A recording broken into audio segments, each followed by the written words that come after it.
नमस्कार, मी सुवर्णा। आम्ही बदललोय। आता आम्ही झालोय न्यूज 18 मराठी, आवाज महाराष्ट्राचा। तुमचं प्रेम, तुमचा आशीर्वाद आमच्यावर असाच राहू द्या। पुढच्या घडामोडींकडे आपण वळतोय, म्हणजेच बातम्यांकडे आपण वळतोय। मुलुक महाराष्ट्राची सुरुवात एका मोठ्या बातमीने। बातमी आहे छत्रपती संभाजीनगर इथून। छत्रपती संभाजीनगरवर आता एमआयएमनं चांगलंच लक्ष केंद्रित केलंय। पक्षात झालेल्या वादानंतर ओवेसी बंधू संभाजीनगरमध्ये ठाण मांडून बसलेले आहेत। रविवारी रात्री अकबर ओवेसी यांनी सभा घेतली आणि भावनिक आवाहन केलं। आज असदुद्दीन ओवेसी 2 पदयात्रा काढणार आहेत आणि शहरामध्ये 2 सभाही घेणार आहेत। महत्त्वाचं म्हणजे ज्या ठिकाणी राडा झालेला होता, ज्या ठिकाणी ही थेट दृश्य आपण बघतोय, असदुद्दीन ओवेसी यांची प्रचार रॅली सुरू झालेली आहे। ते पदयात्रा काढतायत आणि ही पदयात्रा तिथूनच निघाली जिथून राडा झालेला होता। आज ओवेसींची सभा सुद्धा आहे, ज्या ठिकाणी राडा झाला। आणि आपल्याबरोबर अविनाश कानड जे आहेत त्यांच्याशी बोलूया। अविनाश, किती वेळ झालाय पदयात्रा सुरू होऊन, कुठपर्यंत आली आहे, कुठून सुरू झाली पदयात्रा? सुवर्ण, आजची जी पदयात्रा आहे ती इम्तियाज जलील यांच्यावर ज्या दिवशी हमला झाला होता त्याच परिसरामध्ये पदमपुऱ्यामध्ये ही पदयात्रा आपल्याला पाहायला मिळते। खरं तर असदुद्दीन ओवेसी यांनी या अगोदर देखील शहरात पदयात्रा घेतली, पण वेगळ्या ठिकाणी होती। आज जर आपण बघितलं तर इम्तियाज जलील ज्या ठिकाणी त्या दिवशी संपूर्ण त्यांच्यावर हमला झाला, संपूर्ण राडा एमआयएम मध्ये झाला, त्याच भागात त्याच प्रभागामध्ये आता असदुद्दीन ओवेसी यांच्या रॅलीला सुरुवात झाली आहे। मागील 5 ते 10 मिनिटाच्या अगोदर या रॅलीला आता या ठिकाणी सुरुवात झालेली आहे। चंपा चौक असेल किंवा अजून खाली सिटी चौक पर्यंत ही रॅली जाणार आहे। खरं तर असदुद्दीन ओवेसी यांच्या आज 2 पदयात्रा छत्रपती संभाजीनगर मध्ये होणार आहे। त्यानंतर 2 सभा देखील असदुद्दीन ओवेसी हे घेणार आहेत। आपण जर बघितलं तर छत्रपती संभाजीनगरवर विशेष लक्ष एमआयएमचं आपल्याला या ठिकाणी दिसून येत आहे। कारण असदुद्दीन ओवेसी 2 दिवस शहरामध्ये होते, त्यानंतर अकबर ओवेसी यांची काल सभा झाली आणि आज परत एकदा असदुद्दीन ओवेसी हे संभाजीनगरमध्ये पदयात्रा करतायत, सभा घेणार आहेत। आणि उद्या देखील असदुद्दीन ओवेसी उद्या आणि परवा 2 दिवस छत्रपती नक्की आता काहीच दिवस उरलेले आहेत प्रचाराला, त्यामुळे आपापल्या जिथे जागा फार महत्त्वाच्या आहेत तिथे नेते तळ ठोकून बघायला मिळतात। असदुद्दीन ओवेसी यांच्या 2 प्रचार रॅली आणि 2 सभा आज आहेत। आता जाऊया मुंबई जवळचं उपनगर अंबरनाथमध्ये आहे। अंबरनाथमध्ये राष्ट्रवादी काँग्रेसच्या 4 नगरसेवकांनी शनिवारी शिंदेंच्या शिवसेनेला पाठिंबा दिला। त्यामुळे अंबरनाथ शहरातील राजकीय वातावरण ढवळून निघालेलं आहे। आज अंबरनाथ नगर परिषदेमध्ये उपनगराध्यक्ष पदाची निवडणूक पार पडते आहे। यावेळी नगरसेवकांनी विरोधात मतदान केल्यास कारवाई केली जाणार आहे।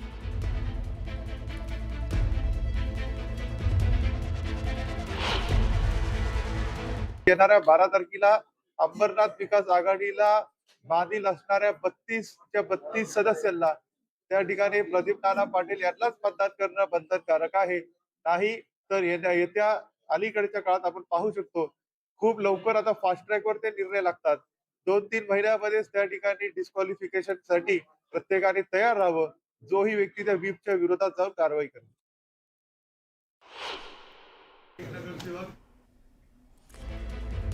उपनगराध्यक्ष पदाची निवडणूक फारच चुरशीची झालेली आहे। गेले काही दिवस अंबरनाथचं नाव खूप चर्चेत आहे।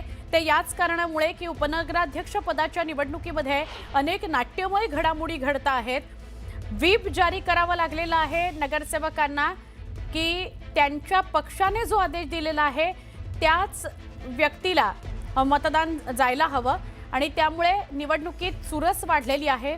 आता उपनगराध्यक्षपदी कोण बसतं, कुठल्या पक्षाचा उपनगराध्यक्ष होतो, हे सगळं बघणं फार महत्त्वाचं झालेलं आहे। अंबरनाथमध्ये काय आज दिवसभरात घडामोडी घडतात हे बघणं त्यामुळे औत्सुक्याचं आहे। भाजप आणि शिवसेनेमध्ये मोठी चुरस अंबरनाथमध्ये बघायला मिळतेय।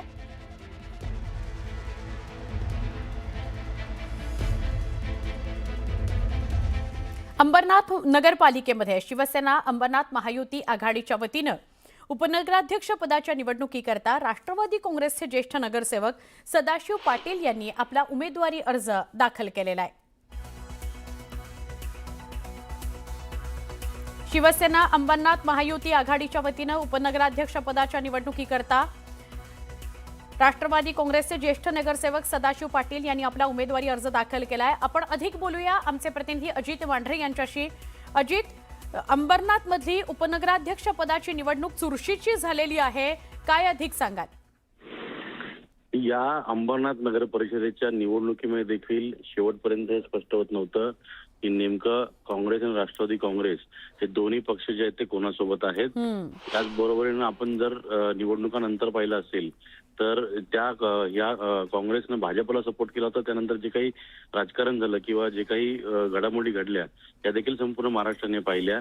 आणि आता राष्ट्रवादी काँग्रेस पक्ष, अजित पवार गट याचे जे गटनेते आहेत सदाशिव मामा पाटील जे आहेत यांना उपनगराध्यक्ष पदाकरता शिवसेनेनं पाठिंबा देऊन शिवसेना अंबरनाथ महाविकास शिवसेना अंबरनाथ महायुती आघाडी या नावाने एक नवीन गट स्थापन केलेला आहे. आणि तो गट स्थापन करून कुठेतरी भाजपला कोंडीत पकडण्याचा हा सगळा डाव जो शिवसेनेने जो आखला होता त्यात त्यांना यश आलेलं दिसतंय. कारण का काँग्रेस, राष्ट्रवादी काँग्रेस, भाजप असे सर्व मिळून भाजपनं सत्ता स्थापनेचा दावा केला होता एक आठवड्यापूर्वी. पण त्याच्या दुसऱ्या दिवशीच शिवसेनेनं राष्ट्रवादी काँग्रेसचे 4 नगरसेवक जे आहेत ते आपल्यासोबत घेऊन संख्याबळ वाढून त्या ठिकाणी भाजपला कोंडीत पकडून आता उपनगराध्यक्षपदी जर सदाशिव मामा पाटील बसले तर त्या ठिकाणी भाजपला सत्ता चालवणं किंवा सत्तेच्या चाव्या एकंदर आहेत त्या शिवसेनेकडे असतील. नगराध्यक्ष भाजपचा जरी असला तरी त्यामुळे भाजपला अंबरनाथचा कारभार चालवताना तारेवरची कसरत करायला लागणार यात काही शंका नाही. बरोबर अजित, धन्यवाद माहिती दिल्याबद्दल. आता आपण अंबरनाथलाच जाऊया थेट. आमचे प्रतिनिधी गणेश आपल्या सोबत आहेत, त्यांच्याशी आपण सविस्तर बोलूया. गणेश, काही वेळापूर्वी सुद्धा आपण अंबरनाथ मधल्या चुरशीविषयी बोललो. उपनगराध्यक्षपद नेमकं कुठल्या पक्षाला जाईल, काय चित्र दिसतंय आणि काय नाट्यमय घडामोडी आहेत? सुवर्णा, सध्या तरी आपण अंबरनाथ नगर परिषदेचं जे मुख्यालय आहे त्या ठिकाणी आपण आहोत. विशेष म्हणजे अंबरनाथ विकास आघाडी जी भाजपानं, काँग्रेसनं आणि यापूर्वी जे अजित पवार गटाचे 4 नगरसेवक आहेत त्यांनी जिल्हाधिकाऱ्यांकडे रजिस्टर केली होती. त्यांच्याकडून प्रदीप पाटील यांनी उपनगराध्यक्ष पदाचा अर्ज दाखल केलाय. तर काही दिवसांपूर्वीच म्हणजे अगदी 48 तासापूर्वी भाजपातून बाजूला होऊन शिवसेनेला पाठिंबा देणाऱ्या सदाशिव पाटील यांनी आपल्या उपनगराध्यक्ष पदाचा अर्ज दाखल केलाय. दोघांनीही 32 नगरसेवक आपल्याकडे असल्याचा दावा केलाय. तसं रजिस्ट्रेशन त्यांनी जिल्हाधिकाऱ्यांकडे केले. आपण पाहू शकतो की अंबरनाथ नगर परिषदेच्या ठिकाणी मोठ्या प्रमाणात पोलीस बंदोबस्त तैनात आहे.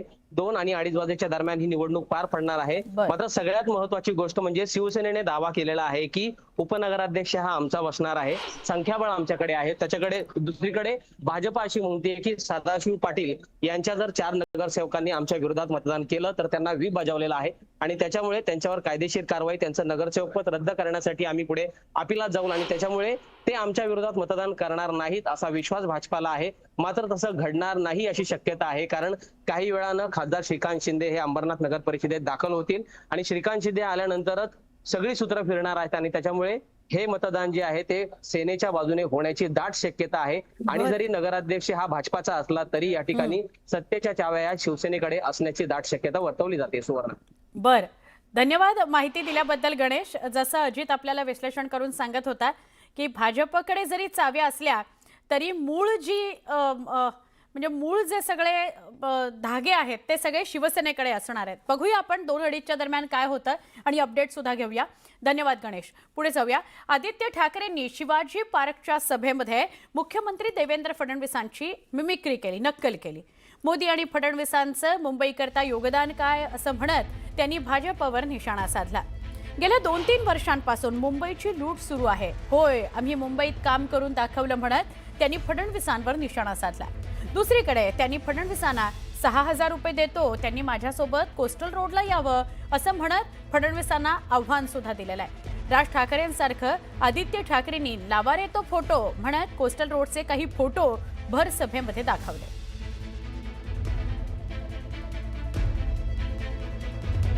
एकच विषय घेतात कुठे गेलो की आमची मुंबईमध्ये सत्ता येणार आणि सत्ता आल्यानंतर अध्यक्ष महोदय, मोदी साहेब, आम्ही इथून बांगलादेशाला काढणार, ये जलवा है मेरा, मैं आऊंगा.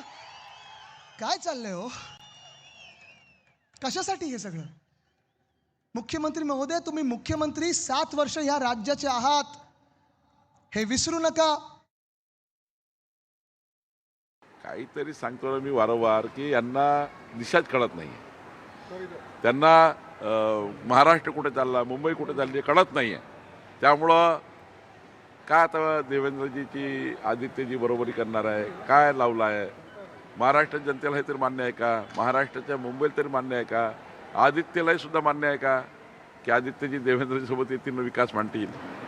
खरं तर काहीतरी पोकळ गोष्टी करायच्या आणि भरकटवायचं असं मला दिसतं. मनसे अध्यक्ष राज ठाकरे यांनी परप्रांतीयांच्या वृत्तीवर जोरदार घणाघात केला.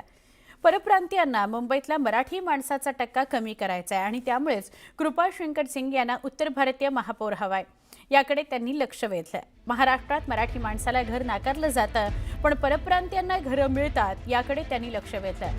कोकणपट्टी रिकामी केली जात आहे, हे धोकादायक असल्याचं त्यांनी सांगितलं. मुंबई हातची गेली तर महाराष्ट्राचा झारखंड होईल, असा गंभीर मुद्दा राज ठाकरेंनी मांडला. मराठी माणसापासून गुजराती बाजूला करायचे, आता ही लुंगी अंडी इकडनं तामिळ बाजूला करायचे, अजून कोणतरी युपी मधनं बोलवायचा त्याच्यात अजून ते बाजूला करायचे. तुम्हाला या महाराष्ट्रामध्ये मुंबईमध्ये एकट्यात पाडायचं. एकटे असलो तरी काफी होत. करप्ट वर्किंगचं आणि करप्ट पद्धतीची बाजू उद्धव ठाकरे मांडतायत आणि कन्फ्युजन त्यांच्यामध्ये आणि जनतेत कन्फ्युजन क्रिएट करण्याचा असमंजसपणा राज ठाकरे करतायत. आणि म्हणून करप्ट आणि कन्फ्युजन या दोघांची झालेली ही युती आहे. आणि नरेटिव्ह काय करू पाहतायत? मुंबईकरांना आमचं निवेदन आहे की आता सावधान व्हायची वेळ आलेली आहे. अमरावती महानगरपालिकेच्या निवडणुकीमध्ये प्रहार संघटनेचे अध्यक्ष बच्चू कडू प्रचाराला उतरलेत. सूतगिरणी परिसरामध्ये त्यांनी प्रचार सभा घेतली. आमदार रवी राणा यांच्यावर टीका केली. आपलं ठेवायचं झाकून आणि दुसऱ्याचं पाहायचं वाकून ही मानसिकता खूप वाईट आहे, असं कडू म्हणाले. या ठिकाणी 2 सूतगिरण्या आहेत, त्या बंद पडलेल्या आहेत. एखादी लक्षवेधी किंवा मुख्यमंत्र्यांना पत्र रवी राणा यांनी दिलं नाही, अशी टीका बच्चू कडूंनी केली. किराणा वाटून जमतं, मग हे कशाला चालू करायचं, अशी राणांची मानसिकता आहे, असा टोला कडूंनी लगावला. राणांचा किराणा बेईमानी असून जेवढं आहे तेवढं लुटा, असा सल्ला त्यांनी मतदारांना दिला. म्हणजे आपलं ठेवायचं झाकून आणि दुसऱ्याचं पाहायचं वाकून, ही जी मानसिकता आहे ही फार वाईट आहे. आता 2 सूतगिरण्या केवढी मोठी जागा, काय कधी एखादा लक्षवेधी, काय कधी तुम्ही एखाद्यावर मुख्यमंत्र्याने पत्र दिलं, काहीच नाही. त्यांना माहित आहे किराणा जमत असत तर मग बाकीचा करायची गरज तरी काय. किराणा घ्यायला प्रीतीताई म्हणे किराणा घेऊ नका, मी म्हणतो एवढा घ्या का इतका घ्या का इथून दुसऱ्याला तुम्ही वाटा, एवढा घ्या. पण पैसे काही किराणा काही इमानदारीतून आलेला आहे का? बेमानीच्या पैशातून आलेला किराणा, त्याच्यासोबत बेमानी करायला काही हरकत नाही. आमची तुम्हाला सवलत आहे, जितना लुटना है उतना लुटलं झाले. भाजप नेते आणि मंत्री आकाश फुंडकर यांनी भाजप समर्थित उमेदवार ॲडव्होकेट अपर्णा ठाकरे यांच्या प्रचारार्थ सभा घेतली. आता नो राणा नो पाणा, फक्त कमळ कपाट आणि निवडून आणा, असं आवाहन यावेळी फुंडकरांनी केलंय. भाजप युवा स्वाभिमानची युती तुटल्यामुळे त्यांनी हे विधान केलं. भाजपची युवा स्वाभिमानसोबत युती तुटल्यानंतर आता भाजपनं अपक्ष उमेदवारांना समर्थन दिलेलं आहे. त्या उमेदवारांना निवडून आणण्याकरता भाजपचे नेते सभा घेत आहेत. भाजपनं ज्या 6 जागा युवा स्वाभिमान पक्षाला दिल्या होत्या त्या ठिकाणी अपक्ष उमेदवारांना समर्थन देण्यात आलंय. नो राणा नो पाना, फक्त कमळ कपाट आणि जबरदस्त निवडून आणा.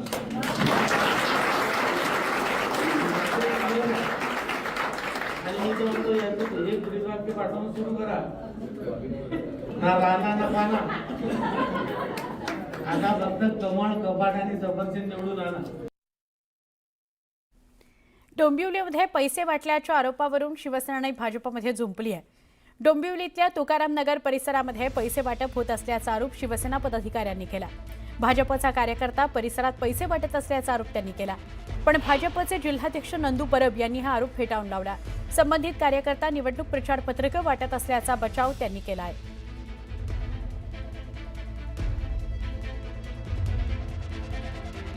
आता ह्यांच्याकडे सांगायला काही काम नाही म्हणून हे सगळीकडे पैसे वाटप करतायत. आता सगळे पैसे पकडले.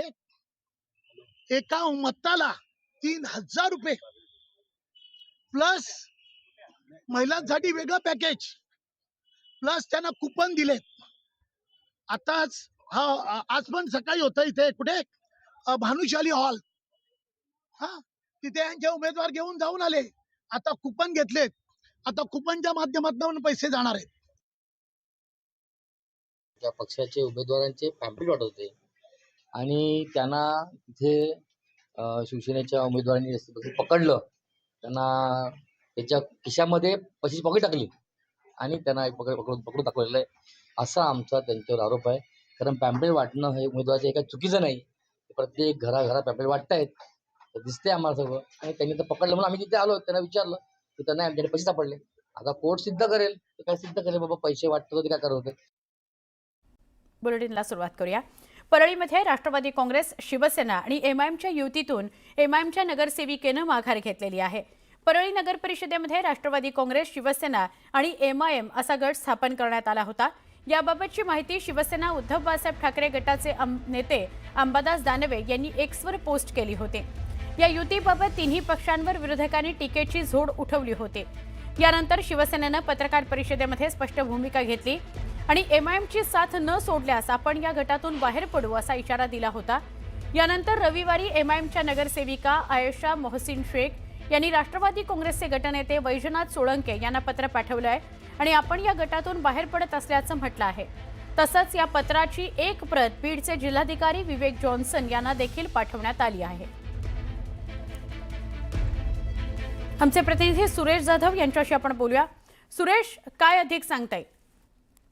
एकमेकाच्या विरोधामध्ये निवडणुकीमध्ये लढलेले भाजप, राष्ट्रवादी, त्याचबरोबर शिवसेना, शिंदे गट यांच्या विरोधात लढलेले एमआयएमचे जो एक नगरसेवक परळी नगर परिषदेमध्ये निवडून आलेला होता. त्यांनी गटनेता निवडत असताना राष्ट्रवादी आणि शिवसेना, शिंदे गटाला पाठिंबा दिला होता. युती केलेली होती. मात्र ज्यावेळेस यावरती टीकेची झोड राज्यभरातून उठली त्यानंतर आता एमआयएमनी यामधून आम्हाला या गटनेत्यामधून आणि या गटामधून बाजूला काढा असं पत्र देखील दिलेलं आहे. त्यामुळे साहजिकच या संदर्भात ज्या पद्धतीने विरोधकांनी आणि शिवसेने देखील काल भूमिका घेतलेली होती, जर एमआयएमला बाहेर काढत नसाल तर आम्ही देखील बाहेर पडत आहोत अशा पद्धतीचा इशारा दिलेला होता. राष्ट्रवादी आणि शिवसेनेमध्ये अंतर्गत धुसफूस सुरू झाल्यानंतर आता एमआयएमनी स्वतःचा तिथून पाठिंबा काढून घेत आता नवीन स्वतंत्र गट स्थापन करण्याचा विचार केला आहे. त्या अनुषंगाने पत्र देखील दिलेलं आहे. त्यामुळे जी चर्चा झालेली होती, टीकेची झोड उठली होती, त्यानंतर आता कुठेतरी एमआयएमला माघार घ्यावी लागल्याचं देखील आपल्याला पाहायला मिळत आहे आणि याचा परिणाम देखील आगामी कालावधीमध्ये परळी नगरपालिका निवडणुकीमध्ये पाहायला मिळणार.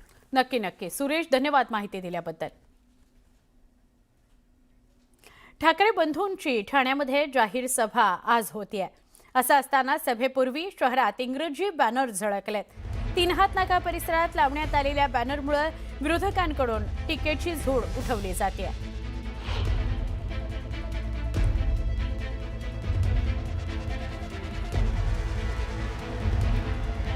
जे मराठी या भाषेवरून टाहो फोडतात, त्याच मुद्द्यावरून मतं मागतात, त्यांचेच इंग्रजीत बॅनर बघायला मिळत आहेत आणि त्यावरून विरोधकांनी जोरदार टीका ठाकरे बंधूंवर सुरू केलेली आहे.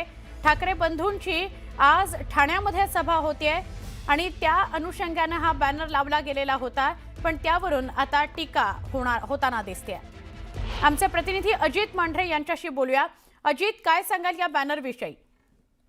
सुवर्णा, हा बॅनर जो आहे हा ठाण्यातलं 3 हात नाका आणि नितीन कंपनी या परिसरात लागलेला आहे. म्हणजे मुख्य रस्ता जो आहे मुंबई, ठाणे, नाशिक, अहमदाबाद हायवे असा जो हायवे इथे लागलेला आहे. त्यामुळे या बॅनरने सगळ्यांचं लक्ष वेधून घेतलंय.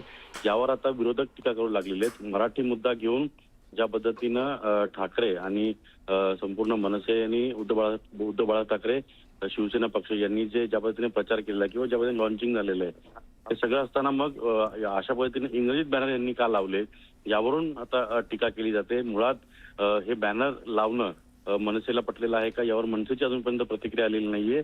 आणि त्याच पार्श्वभूमीवरती आता ह्या बॅनरमुळे पुन्हा एकदा बॅनरचं राजकारण जे आहे ते ठाण्यामध्ये सुरू झालंय. नक्की, धन्यवाद अजित माहिती दिल्याबद्दल.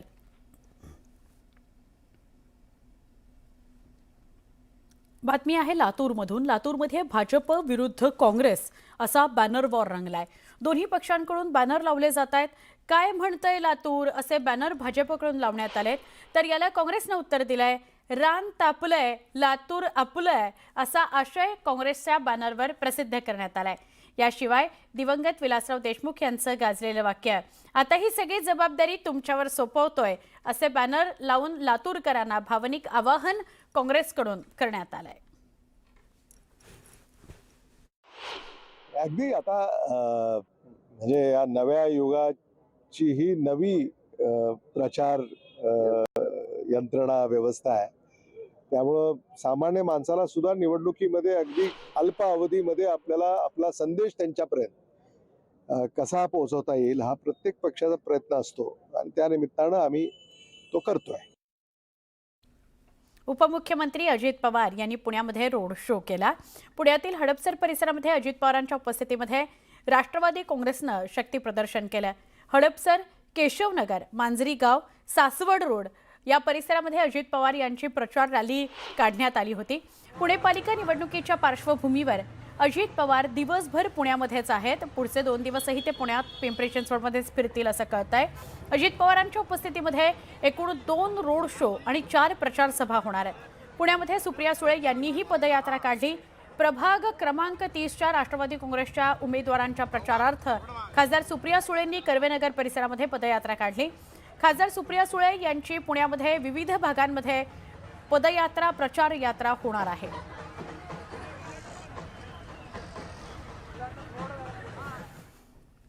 मुंबईचे आद्य नागरिक असलेल्या कोळीवाड्याचा आणि स्थानिक कोळी बांधवांचे अनेक प्रश्न अजूनही प्रलंबित आहेत. अनेक निवडणुका येतात जातात, पण या मूळ मुंबईकरांचे प्रश्न काही सुटत नाहीत. त्यामुळे मुंबईतील कोळीवाड्यांमधील स्थानिक कोळी बांधव प्रचाराकरता आलेल्या उमेदवारांना आमचे प्रश्न कसे सोडवणार याची विचारणा करतायत. याच संदर्भात अधिक माहिती सांगतायत आमचे प्रतिनिधी उदय जाधव. आपण मुंबईतल्या तुर्भे इथल्या कोळीवाड्यामध्ये आणि याच कोळीवाड्यामध्ये वर्षानुवर्षाचे प्रश्न आहेत ते रेंगाळलेले सुटलेले नाहीत. का सुटले नाहीत आपण थेट उमेदवारांना विचारूया. कोळीवाडा प्रसिद्ध आहे, तुर्भे कोळीवाडा पारंपरिक कोळीवाडा आहे, मात्र इथले प्रश्न खूप आहेत आणि ते सुटलेले नाहीत. तुम्ही इथल्या कोळीवाड्यांना काय सांगणार आहे, कोळी बांधवांना काय सांगणार आहे, कशा प्रकारे तुम्ही त्यांचे प्रश्न सोडवणार आहात?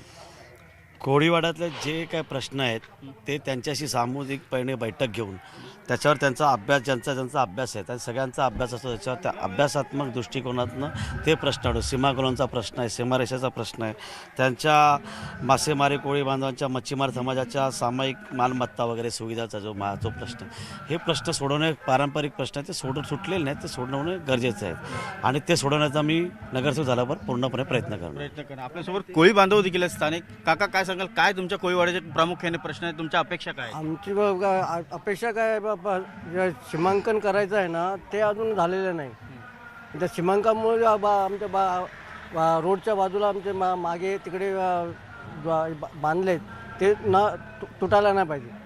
बस एवढंच आमच्या त्यांचे स्थानिक प्रश्न आहेत. काय अजून स्थानिक प्रश्न आहेत तुमचे? स्थानिक प्रश्न तर भरपूर आहेत. जसं आता ही पार्किंग झाली, पार्किंगचा प्रश्न आहे, पोरांना खेळण्यासाठी प्रश्न आहे, त्याच्यानंतर असे भरपूर म्हणजे स्पोर्ट्स कॉम्प्लेक्सचा प्रश्न आहे, म्हणजे वेगवेगळे प्रश्न आहेत. ते प्रत्येक प्रश्न सुटलाच पाहिजे.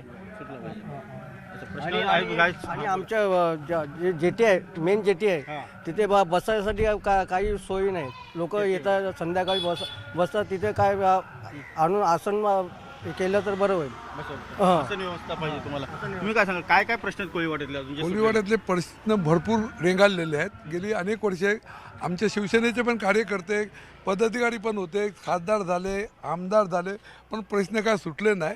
आमचा मोठा प्रश्न जो आहे तो सीमांकनचा आहे, जो आता उद्धव साहेबांनी हाती घेतलेला आहे आणि तो लवकरात लवकर आम्ही करू. आणि जी आमची काही लोकांनी आम्ही घरं बांधलीत ती तुटावी नाही ह्यासाठी आम्ही आमच्या उमेदवाराला तो प्रश्न सांगितलेला आहे की त्याच्यावर तुम्ही हे तेव्हा नियंत्रण ठेवा आणि ते आमच्या जागा आमच्या झाल्या पाहिजे आणि पुढे भविष्यात पण तुटल्या नाही पाहिजे. व्हिडिओ जर्नलिस्ट सुधीर जाधव, उदय जाधव, न्यूज 18 मराठी, मुंबई. मुंबईच्या गिरगावमधील विल्सन जिमखान्याचा वाद आणखी पेटण्याचे चिन्ह आहेत. आम्ही गिरगावकर संघटनेच्या विरोधानंतरही जीतो संघटनेला मैदान देण्यात आलं. तब्बल 30 वर्षांकरता मैदान जैन संघटनेला देण्याचा निर्णय घेण्यात आलाय. जैन समुदाय आम्ही गिरगावकर सोबत झालेल्या बैठकीबद्दल काल राज ठाकरे यांनी उल्लेख केला होता. या वादावरही गिरगावकर ठाम आहेत. तसंच उद्धव आणि राज ठाकरेंची भेट घेऊन रस्त्यावरील आंदोलन करणार अशी भूमिका घेतली असल्याचं बोललं जात आहे.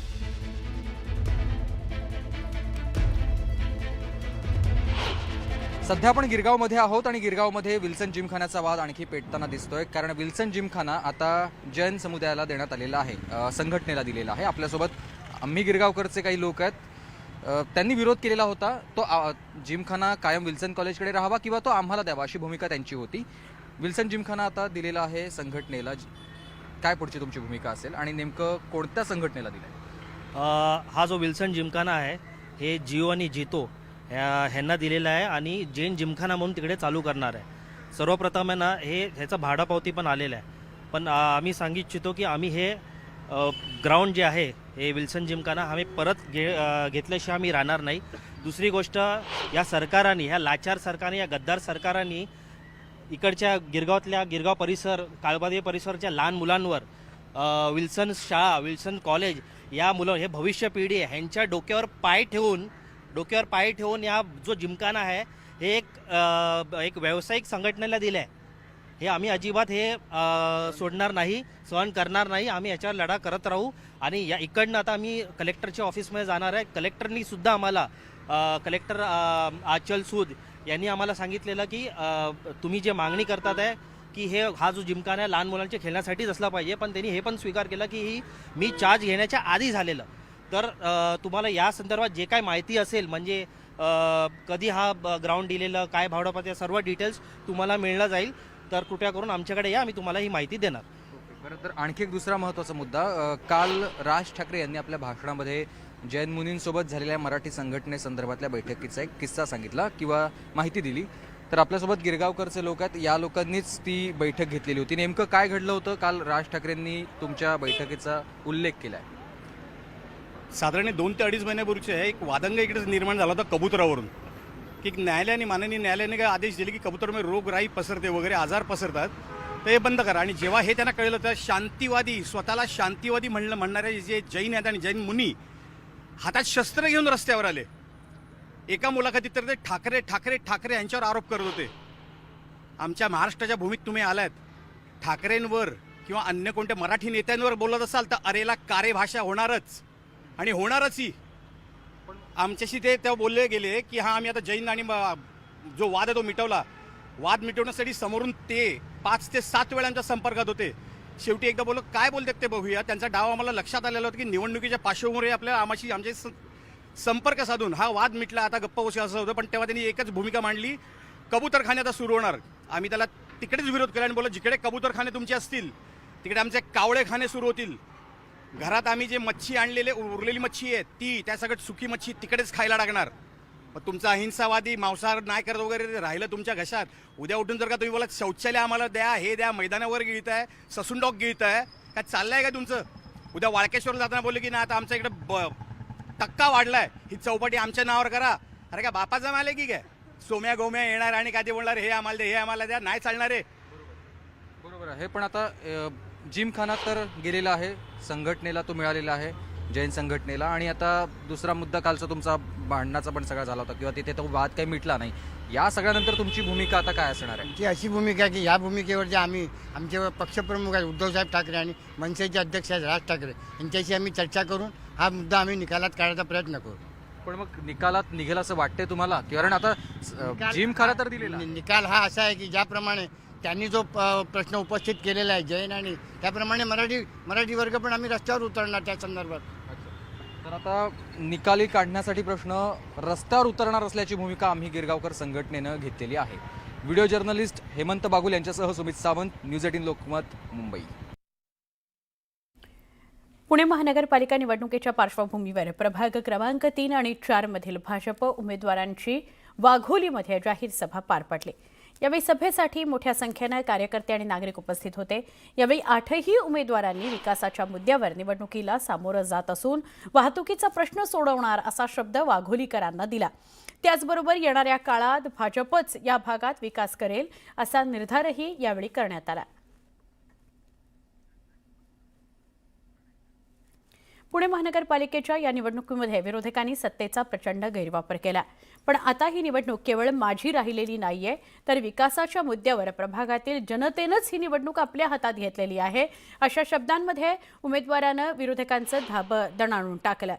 प्रभागातील पाणी आणि वाहतुकीचा वनवास संपवण्याकरता मी मैदानात उतरलो असून पुढील 6 महिन्यांमध्ये प्रत्येक घरात मी पाणी पोहोचवणार असा वज्र निर्धार अतुल तरवडे यांनी केला.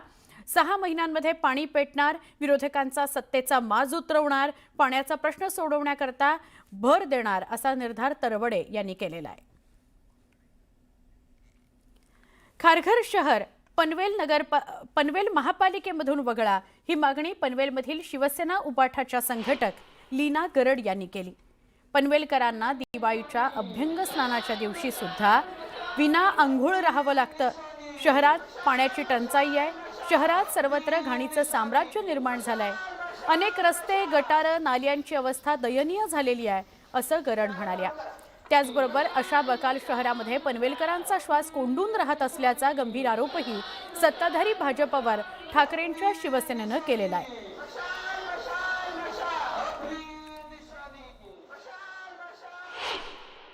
अशा पद्धतीने हा लढा द्यायला आणि एकंदरीत पनवेलची परिस्थिती पाहून तुम्ही कोणते मुद्दे हाती घेतले?